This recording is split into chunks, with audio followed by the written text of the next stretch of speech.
You see them really struggling at school, but you can't pull them out. You need to work, they need to go to school, and every single day you're feeling desperate, sending your child to a place that makes them fall apart. We talk a lot on this channel about kids that do refuse to attend, but there's another massive group that I really worry about. Children who do attend school, but they're not okay. They're struggling with learning, with anxiety or mental health challenges, with friendships, bullying or suspensions, or behavioural incidents. They hold it together all day, but then fall apart at home. They're exhausted from masking, and slowly, their confidence disappears. This is school distress, and attendance alone, it doesn't tell the full story.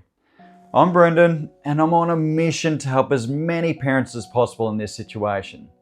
So please subscribe to the channel. Every week, I release a heap of free content. I'm also putting content up on Facebook, so don't forget to follow me there. If you stick with me to the end of this video, I'll give you 6 real, practical steps to make the school system work for your child, when pulling them out just isn't an option. Also want to make this really clear because for many parents, they're carrying quiet guilt. Not everyone can homeschool. Not everyone can leave their job. Not everyone has flexible work options or financial security or support behind them. There's no shame in this. There's no failure in this. You're not choosing work over your child.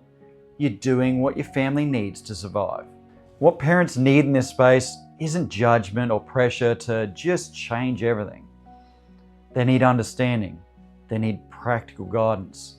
They need a school system that does better for their child, even when options feel limited. If your child's in this position right now, don't give up. Things can change, even when they have to stay in school. Not through willpower, not by pushing harder, not by telling the child, just try. They change when the things around them change. Okay, 6 achievable steps families can take. Not all at once, not perfectly, but in a way that builds momentum instead of burnout. Number 1, stop treating the behaviour as a problem. Start identifying the trigger. Before schools can support properly, distress needs to be named accurately. We need to look beneath the surface. Ask, what times of the day are the hardest? What task trigger shutdown, refusal, or explosions? Where does the child cope? Where do they fall apart? Is the distress learning overload, emotional like anxiety or shame, sensory, social, or relational? All of this shifts the conversation from your child is difficult to your child is overwhelmed. Why is this important? Because schools respond better when parents can describe patterns, not just the incidents. 2, lower overwhelm without lowering the expectations. Support does not mean giving up on learning. Sometimes it's setting up pathways for success. It often means breaking tasks into smaller achievable steps, reducing unnecessary workload during high-stress periods, adjusting how work is completed, not whether it's expected, prioritizing regulation before instruction. Many children are very capable. They're just operating in survival mode. When their nervous system settles, learning naturally improves. 3, put support conversations in writing, not just conversations. One of the most common reasons families feel unheard is because support conversations stay informal and verbal. Documentation is key. Written plans create accountability, help all staff stay consistent, reduce reliance on parent emails, survive staff changes and transitions. This might be a personalised learning plan or a support summary for teachers, a behaviour or a wellbeing plan, or documented strategies for escalation and recovery. Number 4, Focus on predictability and consistency. Children in distress don't need surprises, they need safety, certainty, and routine. Support often improves when adults respond consistently. Expectations are clear and predictable.